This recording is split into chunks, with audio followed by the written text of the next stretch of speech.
Welcome to Ojas Oasis. This is a place where you will learn how to optimize your body, mind, and spirit in ways you have longed for a long time, perhaps your entire life. Our mission is to help you cultivate, nourish, and protect your ojas, your immunity, and inner peace. So, when I first met you, or actually when I first heard about you, was through a mutual friend. We grew up in the same town, which is like, this doesn't really happen with people in our town. I feel like I don't hear very often people with a similar kind of journey through the spiritual path. But through a mutual friend, I heard about you, and I was in the midst of, I think I was, even before I got my clinical Ayurvedic certification, I met with you to come up with a business model. And this was probably in 2019. This was before COVID. So like it must have been either 2018 or 2019. And you were, I mean, I wanted to work with you so bad, but I also knew I was so far away from being done with school. And I felt Mm. so overwhelmed. I was like in the midst of it. And I'm still in it. Like it's crazy, but I felt like I couldn't fully dive into the business aspect. But I've been following you. Like we're friends on Facebook. I follow your journey. I follow the things that you're all your offerings, and I've been like quietly admiring this unfolding. And then I saw you just came out with a book, so I had to reach out. It was like, okay, time to reach back out to Erin, and I feel like you're a soul sister on so many levels. And I also just want to say Mazel Tov on becoming a new mom and all these new milestones you're hitting. And I'm just so proud of you and so happy to know you. Sasha, that means so much to me. Thank you. And it's so I'm with you 1,000%. We're from outside Chicago. I'm here right now at my parents' house. And John and I have committed, and Eden, of course, have committed to being nomadic and traveling for the next year, which means that our home base is going to be my parents' house. So we're going to be always coming back here for the next year. So every couple months, we're going to be back in my parents' house. Amazing. And you're so right. Like I'm best friends with so many of my friends from high school still, from middle school, and I just trust that God always is going to bring me the spiritual people from our little neck of the woods. So you're one of those people that have come from this like really sweet hometown connection because I get it. Like I just get you in a different way because we came from the You same do. place. That's exactly how I feel. Like I'm like when you grow up in the same environment, you share a lot of common, you know, I don't know. I can't even like, is it values or like we went to the same schools. We went to the same high school at the very least. And we grew up going to like the same, like, I don't know, like diners or like stores and just on the same roads. So it's really, really cool to reconnect, reunite all these years later. Um, and I'm really excited to have you on. I'm really happy that you had the space to share your magic with us. Um, Ojas Oasis is primarily an offering that is was created to be sort of like it's just a channel to share knowledge about Ayurveda, but also integrating Ayurveda into all aspects of life, including business, including um, the way that we actually make a living in the West, and it doesn't have to be so separate. And I love what you've done with your work. You seem to have found a really unique way to bridge the East and Western principles that you've learned and studied really in depth.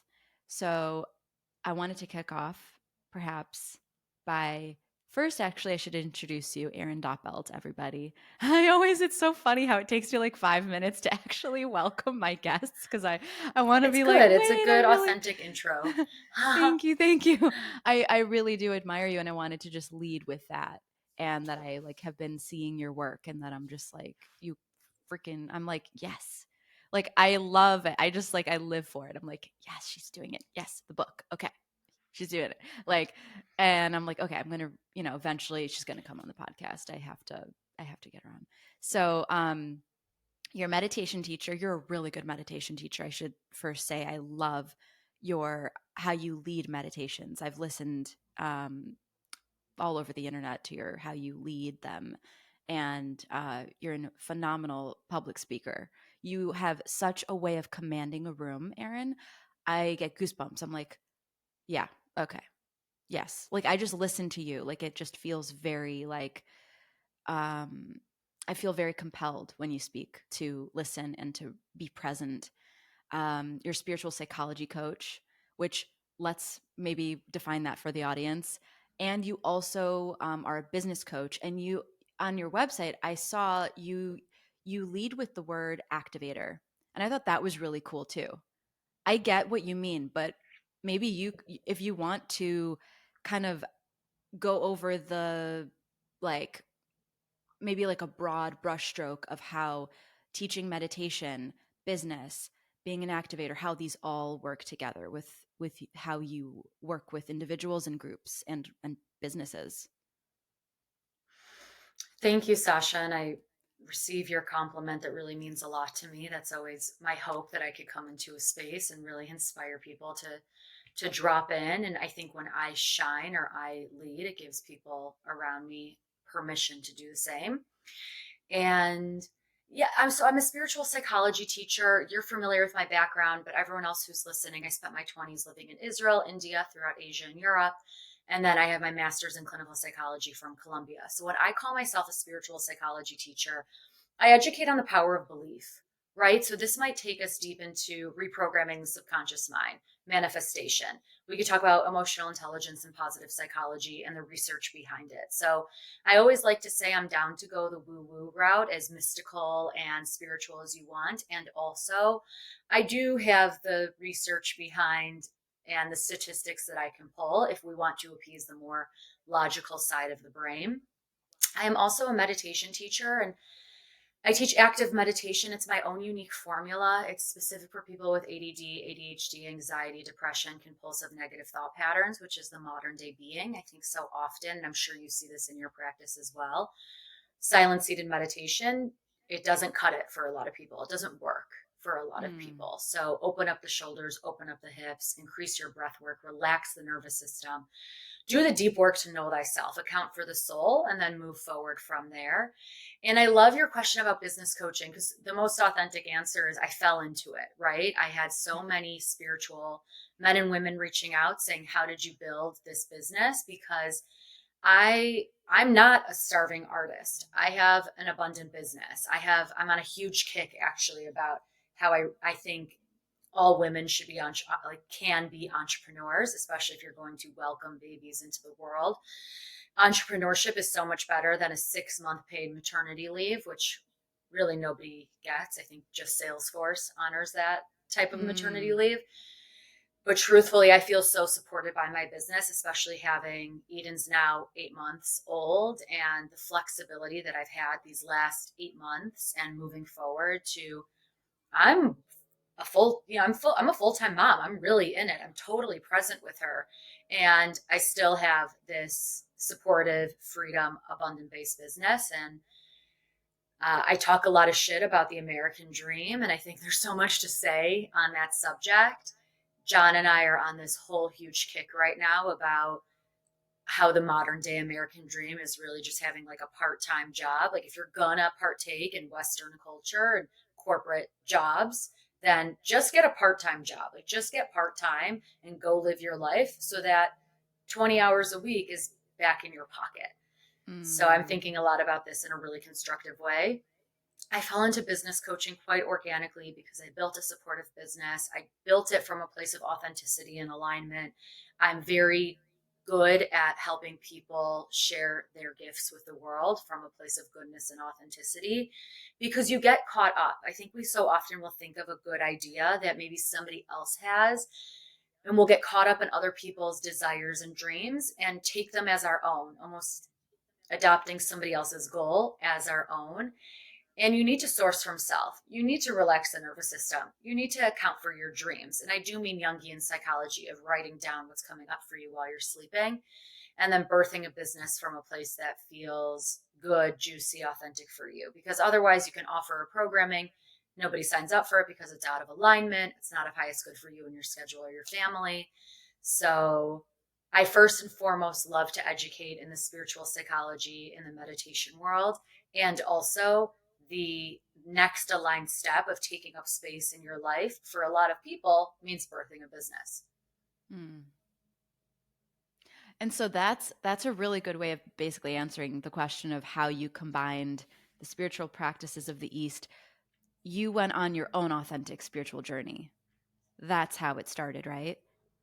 Like you went, I mean, I know you went to Oh, India yeah. for a while. Yeah, it started with my own pilgrimage, and that requires, yeah, I was 23 when I moved to Israel. My parents were like, "What are you doing? Why are you doing this?" And then ultimately that led me to India. And I had to honor that inner wisdom within. I had to show up for the dream. And it didn't happen overnight, right? Like I was studying abroad in Florence, Italy in undergrad, and I found the book Shantaram. And Shantaram is this amazing, extremely thick book. It's like 1,000+ pages of this great journey, essentially about a man who escapes prison in New Zealand and seeks refuge Yeah. in Mumbai, and he joins the mafia, like the mob in Mumbai, and it's all about the slums of Mumbai and Indian culture. And I just promised myself that I was going to get to Mumbai. I was going to go live in India. And I did, but it didn't happen in the order that, and this is something that I think is so important. One of my most favorite mantras is trust the timing of your life. Mm. Because if it was up to me, I would have moved to India right after undergrad. But I needed to work in corporate. I needed to ground in Israel. And I needed to get to India when I was 25, 26, like at the absolute right time that I was supposed to be there so that I could integrate in a different way. So, yeah, I had my own personal pilgrimage where I quit my job. I broke up with a really serious relationship, moved to the other side of the world, spent significant amount of time alone, lived in many different ashrams and spiritual centers, and it wasn't all, and it was very hard, right? I wasn't always wearing white and living in silence. There were nights of drinking whiskey and hand rolled cigarettes and eating food that was of highest alignment and food that wasn't. And that's all the path of kind of getting to where I am right now in this moment, which is pretty radically different than where I was a decade ago. All of this is to say, once you learn how to regulate your nervous system, once you learn how to drop in deep and connect to your inner guru, which I believe is your most authentic self, it's going to pave the path, which is what I call your highest possible timeline. For a lot of us, there are so many people that I've met recently that want to write books. That want, that desire, it's not random. And we need to trust that inner knowing. We need to trust that inner desire that this is what you're supposed to be doing in this lifetime. A lot of people dream of leading retreats around the world or partaking in retreats all around the world. That is a wink from God, the universe, however you define a higher power, of what you are supposed to be doing this time around the sun. So many people dream of welcoming babies into the world or offering programming online or starting new alternative schools or educating people on health and wellness. Just like you, like this is your purpose. This is your legacy energy. This is your dharma in this lifetime. Listen to it, like tune in and really listen to it. So I listened, and this is where it propelled me. And all roads lead back to home. I'll say that too. Like I Mm. always thought, and this is same for my husband is also from where we're from, Yeah. and I think that's like the greatest. That's how you know God has a humor, right? We always think we're gonna fall in love with someone Yeah. and like who they're gonna be like, and this is who my mom always thought I would get along with. Really? Did she know your Oh husband yeah. Oh before? yeah. This is chapter. Yeah. Wow. And this is chapter 6 of my book. It's like you make plans and God laughs. And I've known my husband is John Gordon. You know, I'm Yeah. pretty sure you know his older brother. I I think know. they're the I went same to year. elementary school with And his brother. yeah, So, yeah. isn't it amazing? So Yes. my mom, I've known his parents, my mother and father-in-law forever. We did same synagogue. Uh, same high school. I'm sure we passed each other in the hallway. John is 2 grades below me, and we just like never lined up. Obviously, like why would we? Why would you talk to somebody 2 grades younger than you in high school, right? It just wasn't Right. it wasn't a thing. And my mom just always thought we would get along really well. Went to really good family friends. My husband John is really well traveled. He lived in Israel and undergrad. He's brilliant, and it's just he keeps blowing me away with his just intellect. And my mom just said to me, like in passing before I moved to India, that she thought we would get along really well. And of course, Sasha, I was like, psh, he's from my Yeah. hometown. I'm spiritual. I'm like, look at me and my spiritual ego. There's no way I'm going to get along with somebody from my hometown. And yeah, we fell in love on our first date. So it's amazing.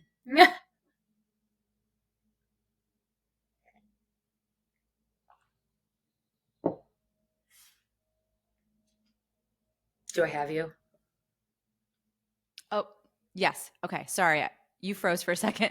Um, I was laughing, or I was smiling really big when you were talking about the hometown thing because, you know, I had a very similar kind of rebellion against probably breaking, like just wanting to break out of this kind of homogenous upbringing. Like, we grew up, I mean, I've always been raised as a proud Jew. Always. My parents, basically left Russia because they didn't feel like it was going to be a supportive environment for me and my sister to kind of just be proud of our heritage and where we came from. And they picked Highland Park specifically for us to raise us so that we could feel normal about being Jewish, and we could not only feel normal, but like, I mean, you remember like the bar and bat mitzvahs every single weekend, like that to me was my normal, and I was really it never dawned on me that there could be any other way until I left Highland Park and I started traveling around the world, like you said, and your perspective broadens on the world, and you meet lots of people that aren't Jewish because, as you know, like we're a pretty small knit community. There aren't many of us, and it's interesting to see and learn different cultures, different family dynamics, ways that other people kind of just, it's like an essence, it's a quality that I started to realize I was really missing, that familiarity of like the Jewish, like just community. And I can't even really pinpoint it. I don't know if it's the food. I don't know if it's the way we speak. I don't know if it's the warmth, but there was something that I was really longing for and missing. And so I know exactly what you're talking about like just actually coming home and being like, Yeah. this actually is who I am. These are my roots. And there's a reason why, your home base continues to be your parents' home. Like you keep coming back because it's when the roots are strong like that. And I feel like Jewish people have extremely strong roots. We feel grounded. It grounds our journey and it replenishes our ojas, and it makes us want to go back out there and into the world. And okay, now we've been like rejuvenated and regenerated, and like you said about the nervous system, now I feel strong again because I've paid homage to where I came from. And I share, Mm. what's funny is I also studied abroad in Florence, and I never lived in Israel, but I went and did the birthright trip in Israel, and Israel was incredible. And I have such love for Israel, and I always will. And I actually, one of the questions that I prepared for you was to talk about um, your experience just as a Jewish woman and entrepreneur specifically, and how you know you represent that, because I feel like you do a really good job. And I want to first say I'm appreciative of the fact that you are open about your Judaism and how important I feel like that is right now with everything that's going on in the world. Um, it's sad that I feel like it almost takes some bravery to continue to be proud of Israel and continue to be proud of being Jewish and to continue wearing the Hamsa or the Jewish star, whatever it is that feels good to you, but I wear my hamsa still. All I mean, never did it occur to me to discontinue identifying with my roots. And um but it can be scary, like, because you know, as you travel around the world, you see some parts of the world don't know very much about like Israel, for example, the history of Israel, or you know, the Jewish community. So how would you say that your heritage has helped you, or if there have been any obstacles? But I think more so than not, it probably is a source of strength, because I can feel the essence of where we came from, where we grew up. I can feel the strength, like just going to temples, going to synagogues, having been to Israel. I can feel that essence in you, and in the way that you speak, in the way that you show up. So, but you, I mean, my question basically is like, do you also think that a lot of that comes from your Jewish heritage too? Thank you for asking this, Sasha. This is such, Mhm. we're in the pressure cooker. I would even go as far as saying that I am observant. So people ask me all the time about my pilgrimage back to Judaism as well. And John was is grew up a bit more observant than myself and my family. When I was living in Israel and India, like in my early 20s, I was studying Hinduism and Buddhism. I was reading Sufi poetry. I was extremely immersed. And then I thought to myself, if God wanted me to be Hindu, if God wanted me to be Buddhist, I would have been born into a Hindu or Buddhist family. I wasn't. I was born into a Jewish family with an incredibly strong, potent lineage in a community that is mostly Jewish. And I started paying attention. And in Buddhism, there's so many parallels to Hindu and Buddhist theology and Kabbalah, Jewish mysticism. And even present day, that's what I'm throwing myself into. That's where I'm seeking refuge because I really need God right now. This isn't something I can navigate on my own. We're not supposed to. It is too devastating and depressing. It is a life altering, it's almost as if the roads are forking. I feel extremely let down by the leftist, liberal, and feminist community since October 7th. And and I don't have a tolerance for it. That's where I'm hanging out right now. There is the truth, and as somebody that has been so devoted as a truth seeker, I am underwhelmed by the lack of creativity by the mass public in America right now, and that sucks. Mm. That sucks. So I feel an extreme responsibility, especially as someone who is an Israel educator who has led 15 plus trips throughout the land, who has uh, friends and family in Israel. My sister-in-law moved to Israel 2 days ago and is Wow. living there right now. And it's just so interesting because I think people see what's happening in Israel and they're like, oh, like you don't want to go, you don't want to go. I'm like, we are going to go back and repair. We're going to go be on the land and live on the land. And wow, there's just so much happening around this conversation. Since October 7th, there is a reawakening where I think people need to decide if they are going to show up for themselves, their religion, their peoplehood, or not. And everything Mm. kind of comes with a cost. Early on, so Eden was born in November, so about a month after October 7th. And I was so unwell postpartum, which actually is very common for first time moms. I don't put it under like any diagnosis category. I was just straight up unwell. And to show up on social media or to be on social media and to see people talking about genocide in Gaza, which is it's urban war. It's awful. It's devastating. Nobody wanted this. And if you are going to attack a land and they reciprocate and you lose in that reciprocation, you can't yell victim.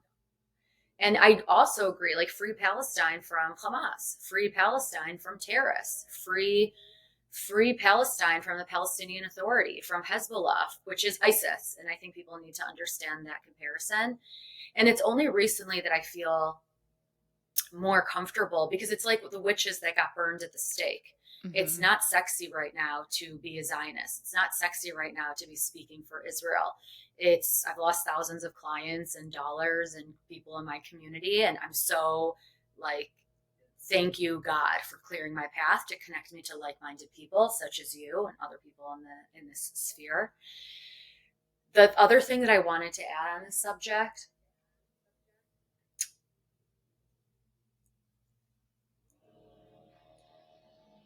that is in my brain and keeps dancing out of my Take your brain. time. Um, I trust that God is always going to bring like minded people into my path. And if I don't feel like early in my postpartum, I wasn't well enough to hop on social and speak about what was happening or properly educate the public. Also, it's not always our job to properly educate the public. During the awakening of Black Lives Matter, it was the job of the public to double their own devotion and educate themselves. And I'm also holding out hope that people will do that. During that time, I trusted that if I was not able to show up, then I could pass the torch to somebody in my sphere that would show up. And now the torch is coming back to me. And I recognize that the torch is coming back to me. The other sentiment that I wanted to share, so often we will hear of Jubus, like Jewish Buddhists, or we'll talk Mm. about Jewish women. And I wanted to ask you about this, Jewish men and women that have found wisdom and understanding in outside lineages, such as Ayurveda. And I would go as far as saying that we have such anti Semitism all around the world, but especially internalized anti Semitism as well, that it's not too cool to be too Jewish. And that's why we have like sought out in so many different other religions and so many different other wisdoms. And I know that's something that I did for a long time as well, to only walk myself back home to Judaism because it does have Mm. the understanding, the compassion, the wisdom of so many of these other Eastern religions. That's such a good point. I just amen to everything you just shared. And whew, a lot there. The I relate so deeply to what your sentiment on how speaking out as a Zionist is not sexy, and yet we must do it. Like we must do it. Who if not us, who, right? And if not now, when? And I know that's an overstated question kind of posed to people in pivotal moments of history, but for good reason. Because we sometimes it is our responsibility and we have to know and trust our intuition when that time is. And uh, I agree on the public's responsibility to educate themselves, that it's time for people to just everyone should be held there's this thing in Ayurveda. One of the root causes of disease is to assume that you are not responsible, to assume that like it's not your choices that led you into the current conditions of your body's dis-ease. So it's really important. The path of self-responsibility is really important in Ayurveda, and it pertains to this conversation or this branch of the conversation, because we are responsible for any misinformation that we perpetuate, any misinformation that we digest and uh, mistakenly perceive to be true. And then when we find out it's not true, what happened along the way of you realizing that? Were you sharing? Were you spreading a lot of lies? And that all the karma that comes with that is really heavy, because it is hard for us out there.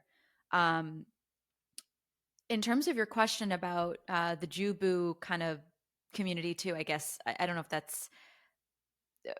I feel like it actually is a lot of Jewish people really. I agree. Everything that you just said really hits home with me because hmm, I've never ever shied away from my heritage. Like I've always been really proud to be Jewish. And I think part of the reason that I branched out into Hinduism and Ayurveda and Vedic astrology or Jyotish and a lot of these other things is because I do feel like as Jews, we have this propensity towards spiritual seeking. Like we are a people that are very spiritual. And so we're going to seek, even if we end up like you, like always coming back home and circling back and being like, wait a minute, I'm Jewish. Like I, the blood that runs through my veins, this is who I really am. And I think it's okay to have space for both parts of us. Like as an soon to be Ayurvedic doctor, but current clinical Ayurvedic specialist, I speak on reincarnation and I speak on a lot of the Hindu principles. I have Ganesha on my wall and I have Hanuman on my desk and I have Lakshmi on my computer and but I also have a Hamsa around my neck, right? And like in my blood, because it's so close to me, I almost feel like yes, I yearn to connect with more Jewish people, but also my path led me to integrate Hinduism into how I care for people, how I nurture people, how I explain to people what's going on in their bodies. And it's given me a way of articulating, and it's given me a framework that helps me guide people to health. And then my Judaism is, I just feel it's so sacred to me too. So I almost feel like I don't have to choose between the two. I can have both and be both.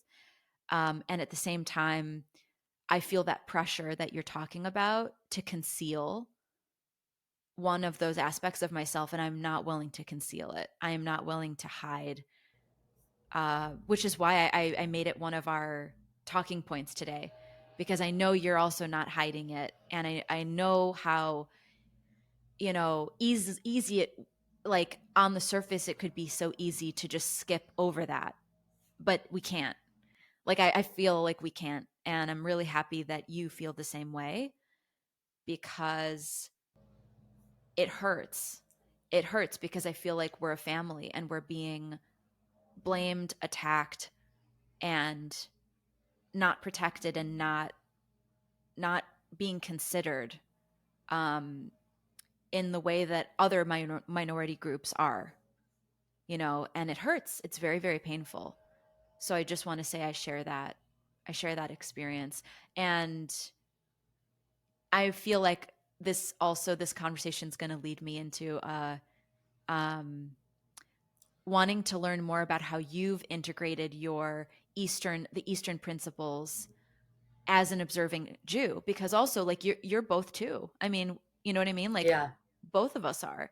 Uh, so how do you ever integrate like Jewish principles into like your manifestation techniques, or is that sort of like more of your personal path, and then you have your Eastern principle? Like how do you kind of compartmentalize the two And so every or time I'm integrate? fascinated by an Eastern practice, such as reincarnation, I wonder to myself, is there a Jewish sibling to it?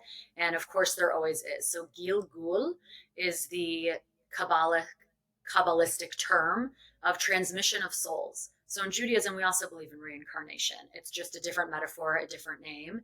And uh, after, and it's so there's things that I keep in my personal life that I just share with myself that aren't really supposed to be for the public.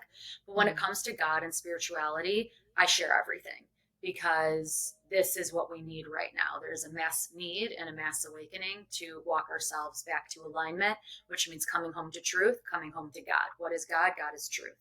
So, and there's purity in that. And I saw this, it's so funny on social media. It's like the influencer to Christian funnel. It's such a common theme where when somebody becomes, I don't know, well known as a on the social media sphere, that it brings them almost back to God. So there's many different funnels to come back to God. And I've been on this journey for a long time. And obviously, something that I can share and relate to you, Sasha, is where we come from was such a bubble until July 4th, 2 years ago. And after July 4th, 2 years ago, which I was there, I was Oh my right gosh. fucking there. Uh, Baruch Hashem, like, thank God. we all got out safely, Thank extremely God you're safe. horrifying. And after that, I really needed God in a way like never before. Not just a, I needed God in moments of anxiety. I needed God in moments of seasonal sadness. I needed God in moments of loneliness. But when you come to a near death experience where your bubble is not just popped, it's destroyed, shredded, a tornado came through and disturbed your whole conception of peace forever, you need God in a different way. And I found this incredible educator, Estelle Frankel, and she wrote the book Sacred Therapy, and it's a Kabbalistic perspective of therapy, honestly. So she brings in a lot of references of working with her. She's a psychotherapist and a Kabbalist, doubled her devotion in Judaism, was an observant Jew that shifted more towards the spiritual Jewish lens, which is very similar. And I started doubling and reading those practices. And at the same time, I was writing my book. And there's so many things that I've done throughout my life that I maybe integrated through a yogic lens or digested while living in ashrams around the world, and have realized that it's reflected in Kabbalistic Judaism. Something we did wrong in America is we made Judaism stand up, sit down in congregation, and that never really resonated with me. And my mom would take me to Hebrew school in Highland Park, and I would Mm. literally take her steering wheel and like drive out away from it. Like, and my mom would be like, "What are you doing?" Really, actually, it was a bad moment, but I hated it. I hated it with such gusto. I found it to be like I wanted to be at soccer practice. We're also so over programmed. Like when I think about it, it's crazy. We would be in school from 8 to 3:30, and Oh, then I'm in soccer practice from 4 to 5, and then like Hebrew school from 6 to 8. Like it's such an insane schedule that we had as kids. yes. But then I went to the land, and then I went to Israel, and I reconnected. And if anybody's been to the land, you know the Mecca, the Mm. energy of just putting your feet on the land and feeling the connection to the lineage. So that's really what reawoke in me. And I'm really connected to Israeli culture, Israeli slang, Israeli music. We listen to Israeli music nonstop all the time. That's really what brought my biggest manifestation for calling in my husband. I needed to be with somebody that had intimate connection to Israel outside of just like American Judaism. And John, of course, speaks Hebrew. My mother in law is fluent. He studied at Hebrew University. So, like, very connected to the land. So, everything that you're saying is also a core theme of Judaism, of this curiosity and of asking questions. Other organized religions, they don't always encourage you to ask. One of the core themes of Judaism is be curious, always learn, be a learned people, always question, be a scholar, read a lot of books, be curious. And John and I are very deep on this path. We'll never keep kosher. That's never going to be our Ah. thing. It's what's interesting is the overlap of Ayurveda and Kashrut. That might be something really fun for you to look into because there is a huge Hmm. overlap. Wow. And modern day Kashrut just does not resonate with John and I. We eat a very carnivore, grass fed, pasture raised, off the Uh-huh. land diet, which is the origins of Judaism, of eating seasonally, of eating of the land. Mm. And but in my book, Nothing Can Stop You: A Revolutionary Guide to Unleash Your Authentic Self, it's filled with a ton of Eastern practices, Eastern ritual, a lot of spirituality. Chapter 12 is all about the red tent, which is biblical in Hebrew. I reference Ayurveda in the book as well. And Yay. because a lot of my story is I was living in an Ayurvedic ashram in Rishikesh in northern India with a false guru, which is a whole crazy chapter. So I'm very much so immersed on that journey. And if anybody else is immersed on that journey of coming back into Judaism, I can't recommend enough Estelle Frankel. Her literature is extremely fascinating. I need to, yeah, she's like her work is really eye opening. I wanted to first, for listeners who don't know, the town that Erin and I grew up in is a very predominantly Jewish town. And we, I would say, very educated, affluent town. And I used to think like, I can't wait to get far. Like I remember always growing up thinking Yeah. like I need like different, I need more diversity. And of course now I'm like longing, I like long for once upon a bagel. Just like, you know. Um but so to go back to what Erin was referring to, what happened in our town and how it burst, like and Erin was there was a public shooting, which like I never in a million years could have ever imagined that it could happen in our town, because our town really did feel like the quintessential just safe haven, like bubble of like nothing, like invincible. It just felt nothing could touch our community there. And holy, like I can't even begin to imagine how that experience can change, but also give opportunity to evolve a spiritual practice and a deepening connection with God, because that's what you literally have in that moment, in a moment of like urgency and danger and fear. We have to reach to our faith immediately. Like that's our, I mean, also of course you're thinking survival, but to have a relationship with God, I'm so happy that you're open to talking about how important that is and how that's helped you not only survive, but like I feel like you've, from an experience like that, you are almost, it's like an initiation into an even higher vantage point of how to guide people through trauma, because you've experienced something that is so earth-shatteringly like out of like the norm, and now you can apply that and help so many people, right? Is that Yes, it feels true. Is this the bag that I would have picked? Probably not. You don't get a choice in the bag that you get. It has taken me much deeper. Still, not the bag I would have picked. yeah. And I just like, so where Sasha and I come from, it's Jewish and Mexican, and it was an Yes. attack on Jews and Mexicans. And not just any Mexicans, but a lot of illegal immigrants have found their way to our neck of the woods as well, which I think we open and we welcome and are open to and love. And it just kind of reiterates how we come from this incredibly liberal part of the world Yes. that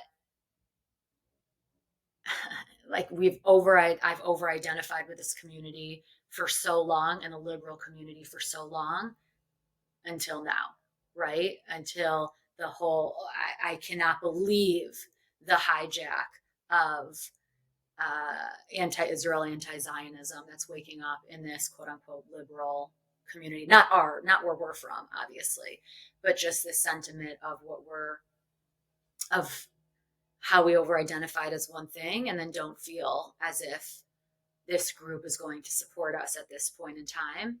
So, and I'll just say for anyone who's moving through a heightened or big emotion, there's nothing wrong with recognizing that you can't heal it alone. We're not supposed to heal it alone. That's why we have community. That's why we have mentors, guides, and coaches. And I always, it's so, and something that I talked about a lot soon after the 4th of July, I felt like I had enough of the bag. Like I felt like I had enough of the obstacles to move through, that I could dive really deep with people and helping them heal, align, grow, and whatever they needed in their life. And then since then, since then it's like Mario Party, like getting to that new level. And there's this quote that my friend Elena shared with me years and years ago, that if you want to get to your next level, you need to get better at falling apart. And that's kind of how this feels. So yeah, it can go really deep with people when it comes to healing trauma, extreme trauma, bursting that bubble of what you thought safety felt like for you, and then rebuilding from there. I'm so happy that I mean that Me too. you Thank are God. okay and got out, and like yeah, I just want to say literally thank you to the universe and every single thing that transpired to like protect your family and just get you to a place where you can digest, process, and then like, this book, I'm sure this book, like I was thinking about it because sure, like you said, many people want to write books.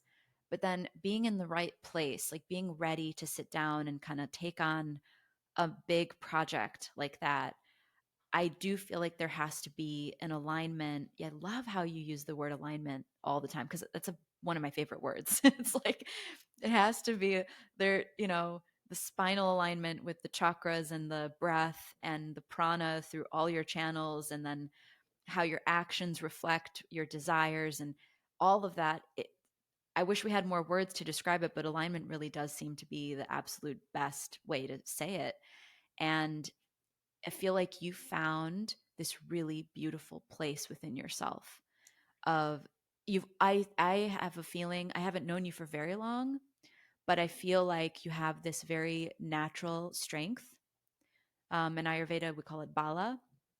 It's like a just you were born, it's you were born with a lot of it, but you also nurture that strength, and you have figured out this really wonderfully beautiful relationship with life, which is very Ayurvedic, and I'm sure also reflects lots of different aspects of Judaism. Like you were saying, there are what you said, like sisters or like brother sciences that really align with the Vedic sciences, like which that would be a really really fun future episode to talk about. Like, actually, look at the Jewish version of Ayurveda or the Jewish version of astrology or whatever, like all the Kabbalistic you know kind of parallels there. But I yeah, I wanted to ask about the actual, when did you know it was time to write it, and then what made you feel like this book was the thing that needed to be created now, because you're doing so many things, like you're traveling, you have a baby, how do you balance writing a book with becoming a new mom and the nomadic lifestyle? Because I feel like the vata, just with traveling alone, sometimes I feel very kind of like disoriented when I'm traveling. I feel like it's difficult for me to um, ground myself with different climates, different foods, different just routines. But I have a feeling your book probably has a lot of those techniques that you use. Am I right? Yeah, especially when it comes to travel. I believe for so long, because I was nomadic for most of my 20s, and to return to that lifestyle, I'm sure my lineage was gypsies, and I like that pace of travel. And just to kind of ground the conversation when you're traveling, like in my home, John and I lived in Austin, Texas for the last 2 years, and we're going to dip in and out of Austin as well. We feel very held and seen in that community. We're very, very connected there. A lot of Israelis. We love Austin a lot, just like we love Chicago in a different way. Mm. And something that I would do early on in my travels is I would travel with an altar. And on that altar, I would have a picture, or I would have mala beads, or I would have a crystal. I always travel with a crystal just to kind of like neutralize energy. And a good example that I wanted to share with you is in my home in Austin, I would never lay on my bed with outside clothes on. I would never let John like lay in bed with clothes that he maybe wore in the office or at a restaurant. That like grosses me out. But when we're traveling, I don't care about things like that. It's not my bed, and there's going to be somebody to come change the sheets at some point. It's not me that needs to change the sheets. You don't need to worry. Like if you're staying in an Airbnb, you don't necessarily need to worry about getting toilet paper, or just like little things like this that weigh on you when you have a home that you're constantly taking care of. And we tend to eat out more when we're traveling. I travel to eat. Eating is my favorite pastime. I care a lot about food. I eat very, very well. I have a huge appetite, like a lot of gusto for mealtime. Pitta, baby. And Pitta for yeah, sure. yeah. Oh, yeah. So I've always, every Ayurvedic doctor I've gone to said Pitta Vata. I Yeah. think I've actually become more Pitta Kapha as I ground and integrate into motherhood, but definitely Pitta. And so we travel to, like, we're going to spend a significant amount of time in Costa Rica. The food is of the land. It's high vibrational. It's high quality. We're eating incredibly well. It's cooked in good oils, things of that nature. So it's not like I'm cleaning up after myself and making a gourmet meal in the kitchen every night because we're traveling. So there's some things that are a lot easier. Of course, with that, I feel like we always have issues with like bugs when we're traveling, Mm, which definitely weighs on me at some point. It's a symptom. It's God's way of showing me that it's time to leave. So I always pay mm, attention to that. So I highly recommend, and I talk about this a lot in the book about creating an altar wherever you go, having some way that you're grounding. I shower at the end of the day, no matter what, even if I don't feel like I need to shower. And it's almost as a spiritual practice of washing away the day, and it relaxes my nervous system so that I can go into sleep. Insomnia is a big thing that I've moved through. It's very common for women, spiritual women, people in general. I have a lot to say on insomnia as well, but that comes up a lot typically with jet lag and travel. And I love it more than anything. I love the version of myself that I am when I wake up in a new city and I just don't know what the day is going to hold. I don't know what I'm going to eat. I can't wait to get to a coffee shop and order a coffee and look out and connect with whoever's around. It's my greatest joy. And of course, when Eden was born, one of the first things we did is we got her passport because she's in our life. Her soul contract, again, this is a Kabbalistic theme, is that her soul chose us and mm. we chose her. So she is going to be completely engineered and designed in such a way to hopefully, right, like be ready to travel and schlep around the world with us. Schlep. So Yes. yeah, just a lot of, yeah, oh my god, I infuse Mm. Yiddish. I'm mamash Jewish. I'm very Jewish. Like it's part of who I am. I'm incredibly spiritual. I'm down to talk about Jesus. I'm down to talk about Vishnu and Lakshmi and Ganesh. I'm down to talk about Buddha. I'm down to talk about Allah. And I could probably quote them in a pretty intricate way. And also, I can't deny the agreement my soul has with God. So Mm. that's where I hang out for a lot of the time, and it's where I'm actually doubling my devotion right now. I'm also reading Harry Potter, so it's like a dance. I love it. So Yes. Those are good Prisoner of books. Azkaban is so good. It's Those by are good. far like it's so good. It's oh my god, it's just such a the wisdom, the channeling. It's such a good book, and Isn't she incredible, J.K. now that Rowling? I'm reading it, Yeah. yeah, and She's she does like good amazing. work for the world. I yeah, she's I amazing. mean, I quote Yes, because, yeah, go ahead. I'm just, so Eden's on this really amazing sleep schedule where she's kind of waking up around 5 a.m. and we try to keep her asleep until 7. So I'm like reading from 5 to 7 a.m. And I read on a Kindle because like it's dark. John is still sleeping and he usually takes her in the morning. So I don't have all my spiritual books on the Kindle. So I'm reading Harry Potter and there's something so sweet about that moment of like being trapped under her body and how perfectly designed her body is, where she can nurse and lay on my stomach and she's like so comfortable and I'm so comfortable. It's like having a weighted blanket, and I have this beautiful, amazing Baruch Hashem like being that I get to feed, and thank God breastfeeding is going well, which is the most magical thing ever. And then I'm Mm, reading Harry Potter and like the moment of it feels like Christmas. It's so sweet. It's so warm and wholesome, and we're in my parents' house. Like it's so there's just a lovingness to all of it. So um all is that to say it all comes back into alignment, and there's time to double your devotion and there's time to not. I'm now just coming back into my headspace of being a new mom, of healing, of trauma of years ago, of understanding what John and I like, what our relationship is now that we're parents. So it's a fun dance. I'm learning every day. I don't ever claim to be a healed person, a fully healed person. I'm on the path, just like you, just like everybody who's listening. And I also love learning. Those are my favorite people to work with. The curiosity, the questioning, the love of learning, the seekers of truth. you have an incredible Agni.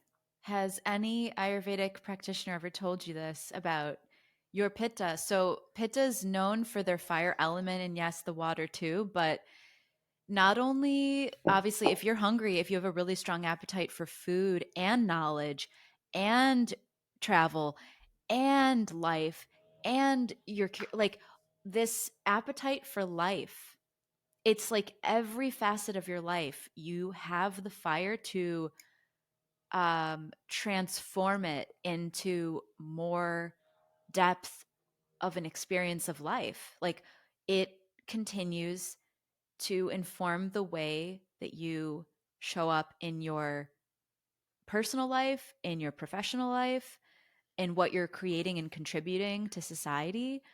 It's just very dynamic. That fire that you have, that agni I can feel is so so strong, especially in your intellect. That buddhi, it's so like wow, you are just. I feel like yeah. I mean, you already. I know you know this, but I'm affirmations is my love language, so I'm gonna I'm gonna give you my love language and just say I feel like you were. This is just the very very beginning for you. I feel like next time hopefully we'll have another episode before then, but I just feel like you're gonna have books out the wazoo. You have so much to share. You have that appetite that you talk about. It's gonna keep you going down so many different paths of we continue to awaken, like a lotus flower, one petal at a time. And I love how you fearlessly just you just go for it. And then not only do you go for it in your life, but now you're fearlessly sharing how you go for it, and you're fearlessly um encouraging other people to join you, which is such an abundance energy, to say there's room for all of us to live in this way. Like it's not just my success story, right? It's like actually this could be you. Like we could all be living in this really autonomous, fulfilling, aligned way. And I'm just grateful. I think I just want to say thank you. I'm grateful for how you inspire people. And for myself personally, and I'm grateful that you have taken it upon yourself to be that voice for so many people of our generation and the younger generations, because they're looking for new leadership. They're looking for new voices in a new way to be. And in many ways, sure, life is getting more complex with all the different things. I mean, I feel like it's oversaid to say technology is moving so fast, but it is. Um, and I am grateful that you are grounding, like, even the way you show up on social media, it feels grounded, it feels purposeful. It's not just, you're not just, pumping out content for sake of content. It always feels very substantive and like very intentional. And so I want to give you that praise because I feel like it's due. And I know it's a daily devotion. It's like a sadhana to share your life in such a way that is so authentic and so inspiring. So I want to say thank you for all your work.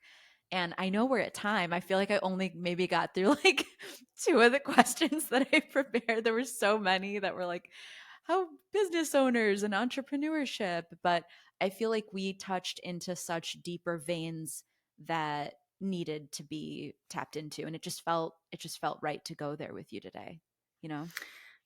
Everything you're saying, Sasha, means so much to me.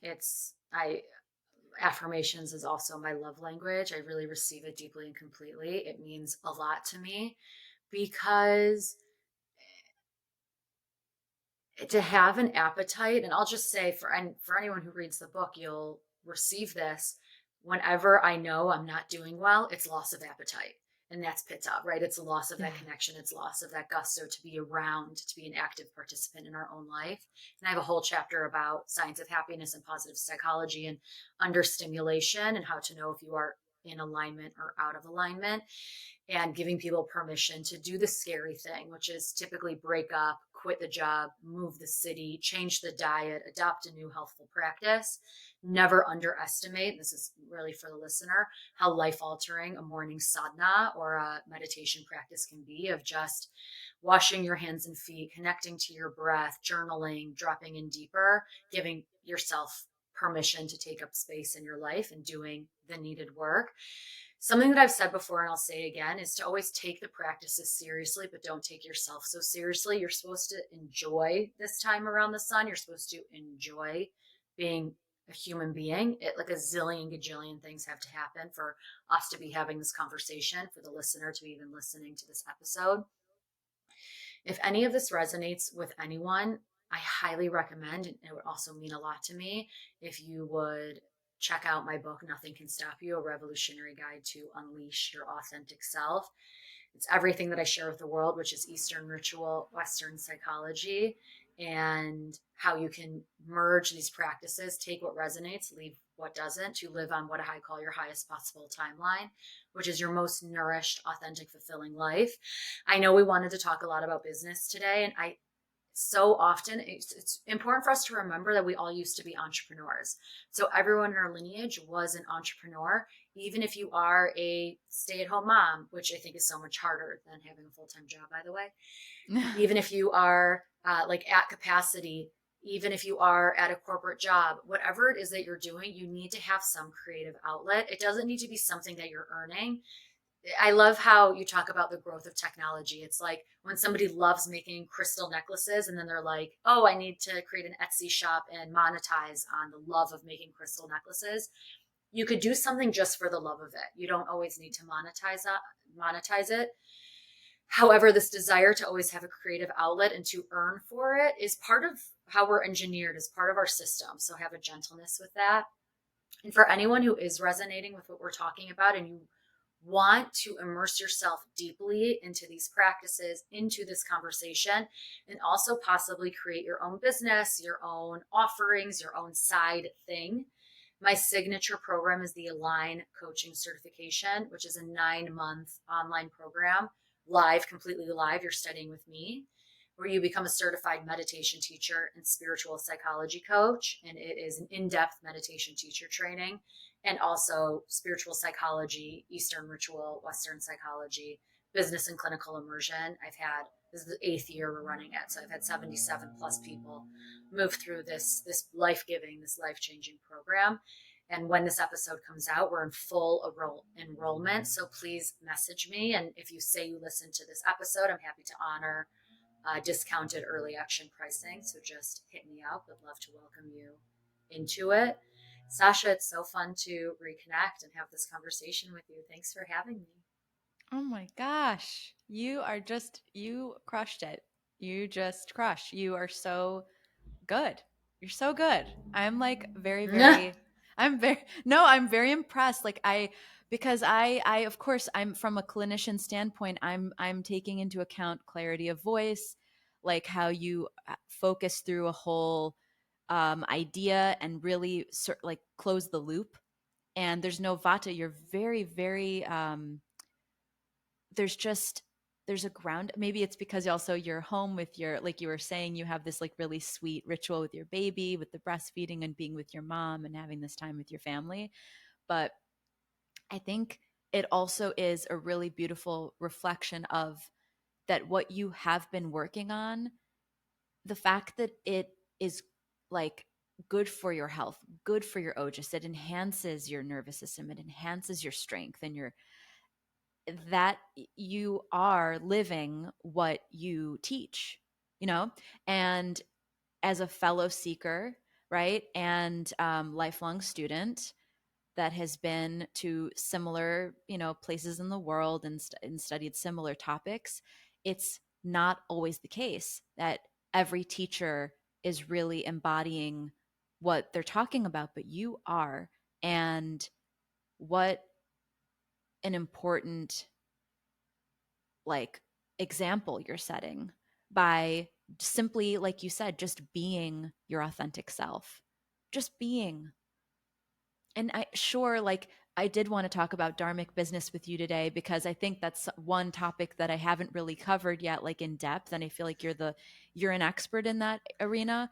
But I also think that it is so much, sure, like intellectualizing, reading, and then regurgitating information. That is a skill to make that interesting.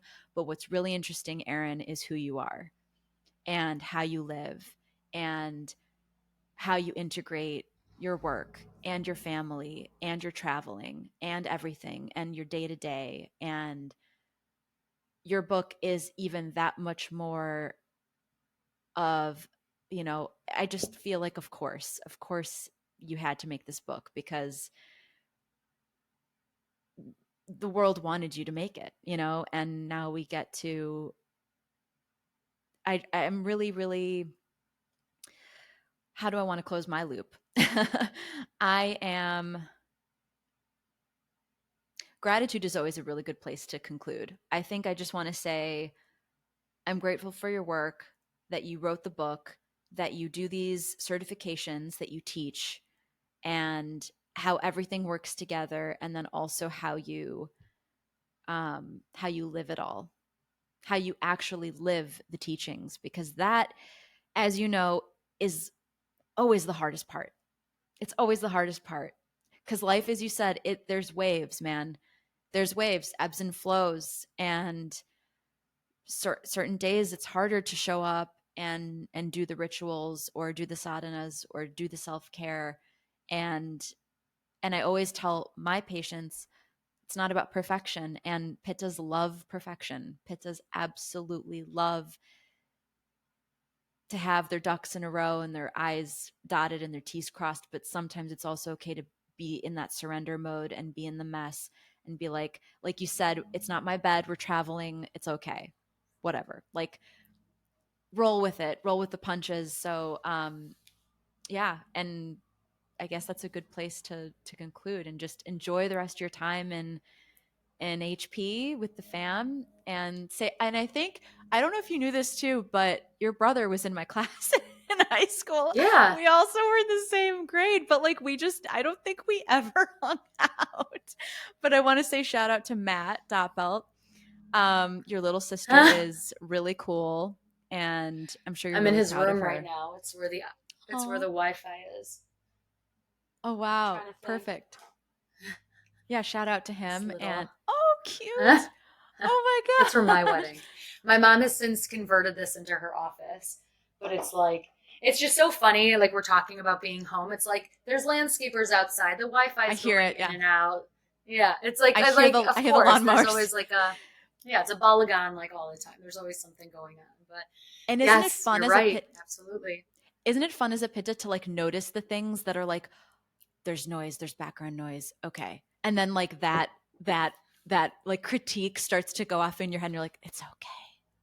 It's Yeah, it's okay. okay. It is. This It has to be. conversation is, it has to be, like, we're alive, and there are variables, and I'm lucky to be in a set space right now, but guess what, next week I won't be, and I'll adapt to that, and we're all just figuring it out as we go. And Erin, it's been such a pleasure. You're phenomenal and Thank you, beautiful, Sasha. and yeah, thank you so much Thanks for for being having here. me.